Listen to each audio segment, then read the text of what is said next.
Hey Lions! Paulo here from the Media and Comms team at SCLD. Today we're going to be covering all things faculty and college election information for 2019. That means voting periods, timelines, and an overall rundown of the process. As you know, York's colleges and faculties are having their by-election, which means college constituents have the opportunity to be on the very councils that they're under. It's an amazing opportunity to get involved with student life on campus. Generally, positions include, but are not limited to, first-year rep, residence rep, and commuter representative.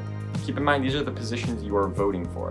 Luckily for you, voting starts on Monday, October the 7th and runs until Thursday, October the 10th, running from 9 a.m. until 9 p.m. You can vote at yuvote.yorku.ca. That link will be in the description below. Finally, if you have any questions, comments, or concerns regarding the election or voting period, go ahead and talk to your individual and respective college or faculty for more information. They're excited to hear from you. Any more information will be linked down in the description below.